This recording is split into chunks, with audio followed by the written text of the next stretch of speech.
ഏത് ജാതിയോ മതമുള്ളവനോ മതനിഷേധി എന്തോ ആവട്ടെ, മനുഷ്യനല്ലേ, ബനു ആദമിൽപ്പെട്ട ആളല്ലേ, പ്രായമുള്ള ഒരു മനുഷ്യനെ ബഹുമാനിക്കണം എന്നാണ്. എന്താണത് പറയുന്നത് നോക്കണം. ഖാല റസൂലുള്ളാഹി സ്വല്ലല്ലാഹു അലൈഹി വസല്ലം, അല്ലാഹുവിന്റെ ഹബീബ് മുത്തുനബി പുണ്യപ്രവാചകർ സ്വല്ലല്ലാഹു അലൈഹി വസല്ലം പറഞ്ഞിരിക്കുന്നു, ഇന്ന മിൻ ഇജ്ലാലില്ലാഹ്, അല്ലാഹുവിനെ ബഹുമാനിക്കുന്നതിന്റെ ഭാഗം തന്നെയാണ് ഇക്റാമദിശ് ശൈബത്തിൽ മുസ്ലിമി വഹാമിലിൽ ഖുർആനി ഗൈരിൽ ഗാലി ഫീഹി വൽ ജാഫി അൻഹു വഇക്റാമദിസ് സുൽത്താനിൽ മുഖ്സിത്. ഇവിടെ വിശ്വാസിയായ ഒരു മുഅ്മിനായ മനുഷ്യൻ എന്ന് നബി തങ്ങൾ പറഞ്ഞു സ്വല്ലല്ലാഹു അലൈഹി വസല്ലം. അവരെ ബഹുമാനിക്കുന്നത് അല്ലാഹുവിനെ ബഹുമാനിക്കുന്ന തുല്യമാണ്. പക്ഷേ ബഹുമാനവും ആദരവും സ്നേഹവും കാരുണ്യവും വാത്സല്യവും ജീവനുള്ള ഏത് ജീവിക്ക് കൊടുത്താലും കൂലിയുണ്ട് എന്ന് പഠിപ്പിച്ച മതമാണ് ഇസ്ലാം. അല്ലെ, നായക്ക് വെള്ളം കൊടുത്തപ്പോഴല്ലേ ഒരു അഭിസാരികയായ വ്യഭിചാരം ചെയ്തിരുന്ന പെണ്ണിന് അല്ലാഹു പുറത്തു കൊടുത്തത്. ഏത് കെബിദിൻ റത്ബിൻ, നനവുള്ള, അതായത് ജീവനുള്ള ഏത് സാധനത്തിനും റഹ്മത്ത് ചെയ്താലും കൂലുണ്ട്. ചെറിയവരോടും വലിയവരോടും പ്രായമുള്ളവരോടും ബഹുമാനവും ആദരവും കാണിക്കുന്നത് ദീനിന്റെ ഭാഗം തന്നെ, അള്ളാഹുവിനെ ആദരിക്കുന്നതിന്റെ ഭാഗമാണ്. ഇന്ന മിൻ ഇജ്ലാലില്ലാഹ്, അള്ളാഹുവിനെ ആദരിക്കുന്നതിന്റെ ഭാഗമാണ് ഇക്റാമദിശ് ശൈബത്തിൽ മുസ്ലിം, അള്ളാഹുവിനെ ഭയപ്പെടുന്ന മുസ്ലിമായ ഒരു പ്രായമുള്ള മനുഷ്യനെ ബഹുമാനിക്കുന്നത് അള്ളാഹുവിനെ ആദരിക്കുന്നതിന് തുല്യമാണ്. വഹാമിലിൽ ഖുർആൻ, ഖുർആൻ കൊണ്ട് നടക്കുന്ന ആളെ ബഹുമാനിക്കുന്നത് ഹാഫിദീങ്ങള്, ആലിമീങ്ങള്, ഖുർആൻ പഠിച്ചവര്, ഖുർആന്റെ ഇൽമുമായി ബന്ധപ്പെട്ടവര്, മുതഅല്ലിമീങ്ങള്, അവരെ ബഹുമാനിക്കുക. ഗൈരിൽ ഗാലി ഫീഹി വൽ ജാഫി അൻഹു, എങ്ങനത്തെ പണ്ഡിതന്മാർ, അവര് ഓവറാവരുത്. ഗാലി ഫീഹി, അങ്ങോട്ട് ഓവറായിട്ട് അങ്ങോട്ട് പറയാ. അള്ളാഹുവിന്റെ ഔലിയാക്കന്മാര് അമ്പിയാക്കന്മാരെക്കാളൊക്കെ ഭയങ്കര സ്ഥാനത്താന്നൊക്കെ പറയുന്നൊക്കെ കേട്ടിട്ടുണ്ട്. യാ റബ്ബേ, ഞാൻ അത്ഭുതപ്പെട്ടു പോവാണ്. അങ്ങനെ ഒരിക്കലും പറയാൻ പാടില്ല. മടവൂർ ഷേഖ് തങ്ങൾ അവർ അങ്ങോട്ട് പറയുന്നത് എന്താ പറയേണ്ടതെന്ന് അറിയാതെ, അപ്പൊ തൊപ്പിയും തലക്കെട്ടൊക്കെ പഠിച്ചോനെ ഇതൊക്കെ നല്ല വിവരമുള്ള മനുഷ്യന്മാരെ പറയണമെന്ന് തോന്നിപ്പോകും സാധാരണക്കാർക്ക്. ഗാലി, അത് ഉലുവാണ്, ഒരിക്കലും പറയാൻ പാടില്ല. ഒരു മനുഷ്യൻ സ്വർഗത്തിലാണ് എന്ന് മുത്തുനബി തങ്ങൾ പഠിപ്പിച്ച സ്വഹാബികൾ, അവിടുന്ന് ബിഷാറത്ത് ചെയ്തു വന്ന ആളുകളെ കുറിച്ച് മാത്രമേ ജസ്മൻ ഉറപ്പായിട്ടും അവർ സ്വർഗത്തിലാണ് എന്ന് നമുക്ക് പറയാൻ പാടുള്ളൂ. അല്ലാത്ത നമ്മുടെ അഖീദയും നമ്മുടെ ശരീഅത്തും അതാ പഠിപ്പിക്കുന്നത്. അല്ലാത്തവരെ സ്വർഗത്തിലേക്കുള്ളവരാണെന്നാണ് നമ്മൾ പ്രതീക്ഷിക്കുന്നത്, അങ്ങനെ പറയാൻ പാടുള്ളൂ. കാരണം സ്വർഗത്തിലാണ് എന്നത് ഗൈബായൊരു വിവരമാണ്. ഗൈബ് കിട്ടണമെങ്കിൽ വഹി വേണം. ഒരാൾക്ക് ബോധ്യപ്പെട്ടു വിചാരിക്കുക, ആൾക്ക് ബോധ്യപ്പെട്ടത് അവിടെ നിന്നോട്ടെ, അത് അവർക്ക് ബാധകമാണ്. നേരെ മറിച്ച് നമ്മൾ ഉറപ്പിച്ചിട്ട് ഇന്നാള് സ്വർഗത്തിലാണ്, അവർ സ്വർഗത്തിൽ ഇന്ന സ്ഥാനത്താണ്, ഇതൊന്നും നമുക്ക് പറയാൻ അധികാരമില്ല. അവർ സ്വർഗത്തിലായിരിക്കും, പക്ഷേ നമുക്കത് ഉറപ്പിച്ച് പറയാൻ ശർഅൻ അനുവാദമില്ല. അവർക്ക് സ്വർഗം നൽകട്ടെ എന്ന് നമ്മൾ ദുആയിരക്കാൻ വേണം. അവർക്കും നമുക്കും ഒരുമിച്ച് അല്ലാഹു സ്വർഗം നൽകട്ടെ എന്ന് പറയാം, അങ്ങനെ ദുആയിരക്കാം. നേരെ മറിച്ച് അവരാണ് ഈ പ്രപഞ്ചം മുഴുവൻ നിയന്ത്രിക്കുന്നത്, അങ്ങനെയൊന്നും പറയാൻ പാടില്ല. അപകടമാണത്. നമ്മുടെ അഖീദ എന്താണെന്ന് മനസ്സിലാകാതെ എന്നിട്ട് ഉലുവ്, അതാണ് ഈ ഉലുവ് എന്ന് പറയാം, ഓവറാവുക. 210, 310 ഡിഗ്രിയിലൊക്കെയാണ് പോണത്, 100ലൊന്നുമല്ല. അങ്ങനെ പാടില്ല. ഇസ്തിഗ്ഫാർ ചെയ്യണം, അള്ളാഹുവിനോട് പൊറുക്കലിനെ ചോദിക്കണം. അങ്ങനെ പറഞ്ഞു പോയി ഒരാളെ സംബന്ധിച്ച് നമ്മൾ പറയാൻ പാടില്ല. അവർ അള്ളാഹുവിന്റെ ഏറ്റവും അടുത്ത ആളുകളായിരിക്കാം, അവർ അള്ളാഹുവിന്റെ വലിയാണ് എന്ന് നമ്മൾ മനസ്സിലാക്കുന്നു, അവർ അള്ളാഹുവിന്റെ ഔലിയാക്കന്മാരിൽപ്പെട്ടവരാണ്. അത് മതി. അതിനപ്പുറത്തേക്ക് അവരാണ് ലോകം മുഴുവൻ നിയന്ത്രിക്കുന്നത്, നിങ്ങൾക്ക് എവിടെ നിന്ന് വിവരം കിട്ടി?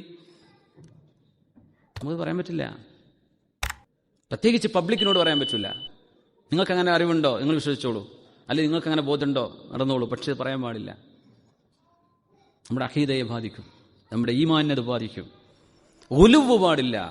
അങ്ങനത്തെ ഉലുവ് ഓവറായിട്ട് പറയുന്ന ആൾക്കാർ, അവരെ ബഹുമാനിക്കേണ്ടതുമില്ല എന്നാണ് ഈ പറഞ്ഞതിനർത്ഥം. വൽ ജാഫി അൻഹു, ചിലര് ഖുർആൻ പഠിച്ചിട്ടുണ്ട് പക്ഷെ അതിൽ നിന്ന് അകന്ന് ജീവിക്കാൻ, അതനുസരിച്ച് ജീവിക്കുന്നേ ഇല്ല. ഖുർആൻ അനുസരിച്ച് പഠിച്ചിട്ടുണ്ട് പക്ഷേ ആൾക്ക് ഖുർആൻ അനുസരിച്ചുള്ള ജീവിതമില്ല. അങ്ങനത്തെ ആളാണ്, അവരെയും ബഹുമാനിക്കേണ്ടതില്ല. പക്ഷേ അതിനിടയിൽ മിതമായ രീതിയിൽ ഖുർആനും ഹദീസും പറയുന്ന പോലെ ജീവിക്കുന്ന ഹാമിലുൽ ഖുർആൻ, ഖുർആൻ പഠിക്കുന്ന ആളുകൾ, ഖുർആന്റെ ഹാഫിദീങ്ങൾ, മുതഅല്ലിമീങ്ങൾ, ഉസ്താദുമാർ, മുദരിസുമാർ, നമ്മുടെ മദ്രസയിലെ ഉസ്താദുമാർ, ഇവരൊക്കെ ഹാമിലുൽ ഖുർആനികളാണ്. അവരൊക്കെ ബഹുമാനിക്കുന്നത് ഇന്ന മിൻ ഇജ്ലാലില്ലാഹ്, അല്ലാഹുവിനെ ബഹുമാനിക്കുന്നതിന്റെ ഭാഗമാണ് എന്ന് പരിശുദ്ധ നബി സല്ലല്ലാഹു അലൈഹി വസല്ലം. പിന്നെ പറഞ്ഞു ഇക്റാമ ദിസ് സുൽത്താനിൽ മുഖ്സിത്, നീതിമാനായ ഒരു ഭരണാധികാരിയെ ബഹുമാനിക്കുന്നതും, നീതിമാനായ ഒരു ഭരണാധികാരിയെ ബഹുമാനിക്കുന്നതും അല്ലാഹുവിനെ ബഹുമാനിക്കുന്നതിന്റെ ഭാഗമാണ്. ഇപ്പോൾ ഇവിടുത്തെ ഷെയ്ഖ് സായിദ് റഹ്മഹുല്ല, ഷെയ്ഖ് ഖലീഫ റഹ്മഹുല്ല, അള്ളാഹുർക്ക് റഹ്മത്ത് ചെയ്യട്ടെ, അള്ളാഹുർക്ക് നമുക്കും സ്വർഗം നൽകട്ടെ. നീതിമാന്മാരായ ഭരണാധികാരികൾ, ഇവ ജീവിച്ചിരിക്കുന്ന UAE ഭരണാധികാരികൾ, ഇവരൊക്കെ അല്ലെങ്കിൽ മറ്റ് നമ്മുടെ പരിസര പ്രദേശത്തുള്ള മുഖ്സിതീങ്ങളായ നീതിമാന്മാരായ അള്ളാഹു അധികാരം നൽകിയ ആളുകൾ, അത്തരം ആളുകളെ ബഹുമാനിക്കുന്നത് അള്ളാഹുവിനോടുള്ള ബഹുമാനത്തിന്റെ ഭാഗമാണ്. അള്ളാഹുവിനോടുള്ള ബഹുമാനത്തിന്റെ ഭാഗമാണ് പ്രായമുള്ളൊരു മനുഷ്യനെ ബഹുമാനിക്കുന്നത്, പണ്ഡിതന്മാരെ ബഹുമാനിക്കുന്നത്. അവിടെ പറഞ്ഞു ഓവറും ആവരുത്, അതിൽ നകന്ന് ജീവിക്കുന്നവരുമാവരുത്, അതിന്റെ ലിമിറ്റിൽ ജീവിക്കുന്ന പണ്ഡിതന്മാർ. പിന്നെ പറഞ്ഞു ഭരണാധികാരികൾ, ഇത് അള്ളാഹുവിനെ ബഹുമാനിക്കുന്നതിന്റെ ഭാഗമാണ്. ഇന്ന മിൻ ഇജ്ലാലില്ലാഹി ഇക്റാമ ദിശ്ശൈബത്തിൽ മുസ്ലിം. അല്ലാഹു റബ്ബുൽ ഇസ്സത്തി ദുൽ ജലാലി വൽ ഇക്റാം, ദുൽ ജലാലി വൽ ഇക്റാം എന്നത് റബ്ബിന്റെ ഇസ്മുൽ അഅ്ളമിൽ പെട്ടതാണെന്ന് മഹാന്മാർ പറഞ്ഞിട്ടുണ്ട്. നബി തങ്ങളുടെ ഹദീസുണ്ട്, ദുൽ ജലാലി വൽ ഇക്റാം, യാ ദൽ ജലാലി വൽ ഇക്റാം. ഹദ്ദാദ് റാത്തിബിലൊക്കെ അല്ലേ ദുആ, യാ ദൽ ജലാലി വൽ ഇക്റാം, യാ ദൽ ജലാൽ, അതന്നെയാണ് ദുൽ ജലാൽ, ദുൽ ജലാലി വൽ ഇക്റാം. അറാബിയായ മനുഷ്യൻ നബി തങ്ങൾ സല്ലല്ലാഹു അലൈഹി വസല്ലമ തങ്ങൾ അവിടുത്തെ വഴിയിലൂടെ നടന്നു പോകുമ്പോൾ ഒരു അറാബി പറയുന്നത് കേട്ടു, അല്ലാഹുമ്മ ഇന്നി അസ്അലുക ബിസ്മിക്കൽ അഅ്ളമിൽ അളീം അൽ ഹന്നാനിൽ മന്നാൻ മാലിക്കിൽ മുൽക്ക് മാലിക്കുൽ മുൽക്കി മാലിക്കിൽ മുൽക്കി ദിൽ ജലാലി വൽ ഇക്റാം. അല്ലാഹുമ്മ ഇന്നി അസ്അലുക, അല്ലാഹുവേ ഞാൻ നിന്നോട് ചോദിക്കുകയാണ്, ബിസ്മിക്കൽ അഅ്ളം, നിന്റെ ഏറ്റവും ശ്രേഷ്ഠമായ ഇസ്മുൽ അഅ്ളമിന്റെ ഹക്ക് കൊണ്ട് ചോദിക്കുന്നു റബ്ബേ, അത് മുൻനിർത്തി ചോദിക്കുന്നു റബ്ബേ. അൽ അലീം, മഹോന്നതനായ റബ്ബേ. അൽ ഹന്നാൻ, വാത്സല്യനിധിയായ റബ്ബേ. അൽ മന്നാൻ, ഒരുപാട് ഉപകാരങ്ങൾ ചെയ്തു തന്ന തമ്പുരാനെ. മാലിക്കിൽ മുൽക്കി, സർവ്വാധികാരങ്ങളുടെയും അധികാരിയായ റബ്ബേ. ദിൽ ജലാലി വൽ ഇക്റാം. അനസ് റളിയല്ലാഹു അൻഹുവിന്റെ ഹദീസ് തന്നെയുണ്ട്, സമിഅൻ നബിയ്യു സ്വല്ലല്ലാഹു അലൈഹി വസല്ലം റജുല, നബി ഞങ്ങൾ ഒരാൾ പറയുന്നത് കേട്ടു, അല്ലാഹുമ്മ ഇന്നി അസ്അലുക ബിഅന്ന ലകൽ ഹംദ് ലാ ഇലാഹ ഇല്ലാ അൻത വഹ്ദക ലാ ശരീക ലക് അൽ മന്നാനു ബദീഉസ് സമാവാതി വൽ അർദ് ദുൽ ജലാലി വൽ ഇക്റാം എന്ന് ഒരാൾ ചൊല്ലുന്നത് നബി ഞങ്ങൾ കേട്ടു. ഫഖാല, അത് കേട്ടപ്പോൾ അവിടുന്ന് പറഞ്ഞു, ലഖദ് സഅലല്ലാഹ ബിസ്മിഹിൽ അഅ്ളം, അല്ലാഹുവിന്റെ ഇസ്മുൽ അഅ്ളം മുൻനിർത്തിയാണല്ലോ അദ്ദേഹം ചോദിക്കുന്നത്. അല്ലദീ ഇദാ സുഇല ബിഹി അഅതാ, അത് മുൻനിർത്തി ചോദിച്ചാൽ അല്ലാഹു നൽകിയിരിക്കും. വ ഇദാ ദുഇയ ബിഹി അജാബ്, ആ ഇസ്മുൽ അഅ്ളം മുൻനിർത്തി റബ്ബിനോട് ദുആ ചെയ്താൽ അല്ലാഹു ഉത്തരം നൽകിയിരിക്കും. അങ്ങനത്തെ ഇസ്മ പറഞ്ഞുകൊണ്ടാണല്ലോ അദ്ദേഹം ദുആ ഇറക്കുന്നത് എന്ന് പറഞ്ഞു നബി തങ്ങൾ സല്ലല്ലാഹു അലൈഹി വസല്ലം. എന്താണ് അദ്ദേഹം പറഞ്ഞത്? അല്ലാഹുമ്മ, അല്ലാഹുവേ, ഇന്നി അസ്അലുക, ഞാൻ നിന്നോട് ചോദിക്കുന്നു റബ്ബേ, ബിഅന്ന ലകൽ ഹംദ്, എല്ലാ സ്തുതിയും അല്ലാഹുവേ നിനക്കാണ് അർഹതപ്പെട്ടിരിക്കുന്നത്. ലാ ഇലാഹ ഇല്ലാ അൻത, നീയല്ലാതെ ആരാധിക്കപ്പെടാൻ അർഹതയുള്ളവനായി ആരുമില്ല റബ്ബേ. വഹ്ദക ലാ ശരീക ലക്, അല്ലാഹുവേ, അല്ലാഹുവേ, വഹ്ദക ലാ ശരീക ലക്, പടച്ചതമ്പുരാനെ അല്ലാഹുവേ, നീ ഒരേ ഒരുത്തനാണ്, വഹ്ദാണ്, ലാ ശരീക ലക്, നിനക്ക് പങ്കുകാരില്ല. അൽ മന്നാൻ, സർവഗുണങ്ങളും നന്മയും മനുഷ്യർക്ക്, ജീവജാലങ്ങൾക്ക്, പ്രപഞ്ചത്തിന് നൽകിയവനായ റബ്ബേ, ഔദാര്യവനായ റബ്ബേ. ബദീഉസ് സമാവാതി വൽ അർദ്, ആകാശഭൂമികളെ ഒരു മോഡലും കാണാതെ ഒറ്റക്ക് പടച്ചവനെ റബ്ബേ, ആദ്യമായി പടച്ചവനെ റബ്ബേ. ദുൽ ജലാലി വൽ ഇക്റാം, എല്ലാ ആദരവും ബഹുമാനവും എല്ലാം അർഹിക്കുന്ന റബ്ബേ എന്ന് പറഞ്ഞുകൊണ്ട് ദുആ ഇറക്കുമ്പോൾ നബി തങ്ങൾ പറഞ്ഞു, ഇന്നഹു ദആ ബിസ്മില്ലാഹില്ലദീ ഇദാ ദുഇയ ബിഹി അജാബ് വ ഇദാ സുഇല ബിഹി അഅതാ. ഇങ്ങനെ ദുആ ചെയ്താൽ, ഈ വാക്കുകൾ ഉപയോഗിച്ചാൽ ആ പ്രാർത്ഥനയ്ക്ക് ഉത്തരമുണ്ട്, ചോദിച്ചാൽ അല്ലാഹു നൽകും എന്ന് മഹാനായ റസൂലുള്ളാഹി സ്വല്ലല്ലാഹു അലൈഹി വസല്ലം. നബി തങ്ങൾ പറയാറുണ്ട്, അലിദ്ദൂ ബിയാദൽ ജലാലി വൽ ഇക്റാം, അല്ലാഹുവിനോട് ദുആ ഇറക്കുമ്പോൾ യാദൽ ജലാലി വൽ ഇക്റാം എന്ന് പറഞ്ഞുകൊണ്ട് അല്ലാഹുവിനോട് അഭയം ചോദിക്കണമേ. ഇമാം അഹ്മദ് എന്നിവർ ഉദ്ധരിച്ച സ്വഹീഹായ ഹദീസാണ്. അലിദ്ദൂ ബിയാദൽ ജലാലി വൽ ഇക്റാം, യാദൽ ജലാലി വൽ ഇക്റാം ബിറഹ്മതിക അസ്തഗീസ്. ഉണ്ടല്ലോ ദുആ, യാ ദൽ ജലാലി വൽ ഇക്റാം ബിറഹ്മതിക അസ്തഗീസ്, യാ ദൽ ജലാലി വൽ ഇക്റാം എന്ന് പറഞ്ഞുകൊണ്ട് നിങ്ങൾ അല്ലാഹുവിനോട് അഭയം ചോദിക്കണമേ. അത് ചോദിച്ചാൽ അല്ലാഹു നിങ്ങൾക്ക് അഭയം തരും. ഇൽസമൂ, അത് എപ്പോഴും പറയണം. അതതിനർത്ഥം. അലിദ്ലു എന്ന് പറഞ്ഞാൽ അക്സിറൂ മിൻ ഖൗലി ദാലിക ഫീ ദുആഇക്കും. അങ്ങനെയാണ്. അല്ലാഹു ഇക്റാമിന്റെ, അള്ളാഹു ഇക്റാം അർഹിക്കുന്നവനാണ്. അള്ളാഹു വഖാറും ഹൈബത്തുമുള്ളവനാണ് റബ്ബ് തആല. അപ്പൊ നമ്മൾ എന്ത് ചെയ്യണം? നമ്മളൊരു സെൽഫ് റെസ്പെക്ട് വേണമെന്നാണ്. നമ്മളൊരു വിലയില്ലാതെ സംസാരിക്കരുത്. നമ്മൾ അർത്ഥശൂന്യമായ വാക്കുകൾ പറയരുത്, അനാവശ്യമായ വാക്കുകൾ പറയരുത്, അർത്ഥശൂന്യമായ സംസാരങ്ങൾ നിർത്തിവെക്കണം. അപ്പോഴാണ് ജലാലുണ്ടാവുള്ളൂ.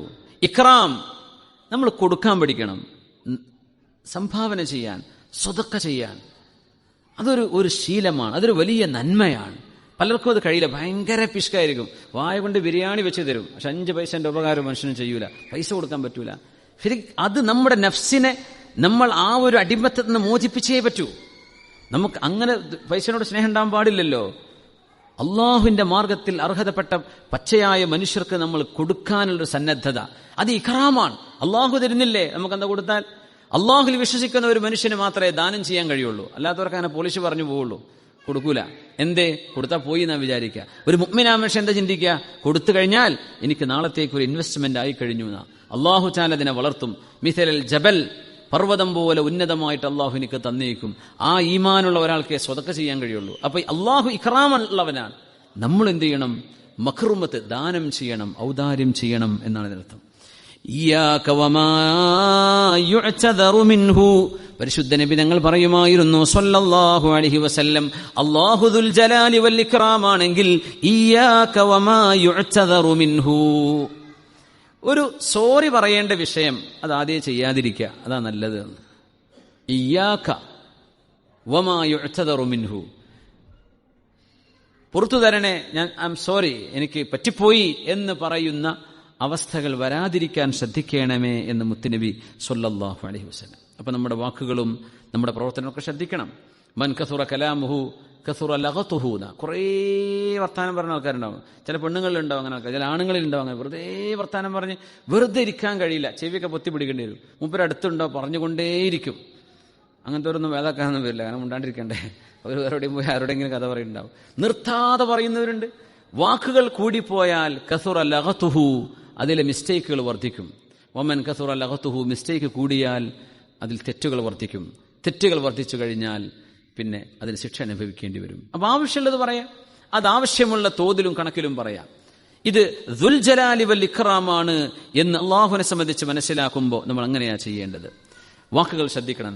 ഇന്നർ റജുല യഖൂലുൽ കലിമത ഫീ സഖത്തുല്ലാഹ്, അള്ളാഹുവിന് ദേഷ്യം വരുന്ന ഒരു വാക്ക് പറയുന്ന ഒരു മനുഷ്യൻ, അള്ളാഹുക്ക് ദേഷ്യമുള്ള ഒരു വാക്ക്, 5 മിനിറ്റ് 10 മിനിറ്റ് മണിക്കൂറൊന്നല്ല, ഒരു വാക്ക് അള്ളാഹുവിന് ഇഷ്ടമില്ലാത്തത് ചില ആളുകൾ പറയും. ലാ യുൽഖി ലഹാ ബാലൻ, അതിന്റെ ഒരു മഹത്വവും അതിന്റെ ഗൗരവം എത്രയാണെന്ന് മനസ്സിലാക്കാതെ അള്ളാഹുവിനെ സംബന്ധിച്ച് പറയാൻ പാടില്ലാത്തത് പറയുന്ന ചില ആളുകൾ, യഹ്വി ബിഹാ 70 ഖരീഫൻ ഫീ ജഹന്നം, ആ ഒരു വാക്ക് കാരണം നരകത്തിൽ 70 വർഷത്തോളം ആഴത്തിലേക്ക് വീഴുന്ന ആളുകളുണ്ട്. നരകത്തിലേക്ക് വീഴുന്ന അടിയിലെത്തുമ്പോഴേക്ക് 70 കൊല്ലം കഴിഞ്ഞിട്ടുണ്ടാവും. അത്രയും പോകാൻ കാരണം മനുഷ്യന്റെ വാക്കാണ്. എന്താ ഈ വാക്കിന് ഇത്ര പ്രത്യേകത എന്നറിയോ? ഇപ്പൊ നിക്കാഹ് വാക്കാണ്, ത്വലാഖ് ഒരു വാക്കാണത്. എന്തേ? നമ്മുടെ സ്വഭാവവും നമ്മുടെ സംസ്കാരവും നമ്മുടെ ചിന്തയുമാണ് നമ്മുടെ വാക്കിലൂടെ പുറത്തു വരുന്നത്. we as a whole is represented by the words that we speak. അതല്ലേ ഇതിന്റെ അർത്ഥം? അതുകൊണ്ട് അത് വെറുതെ വാക്ക് പറഞ്ഞെന്ന് പറയരുത്, അതിനർത്ഥം ഉണ്ടാവും, അത് മീനിങ് ഫുൾ ആണത്. നമ്മളെ പ്രതിനിധീകരിക്കുന്നത് നമ്മുടെ വാക്കുകൊണ്ടാണ്.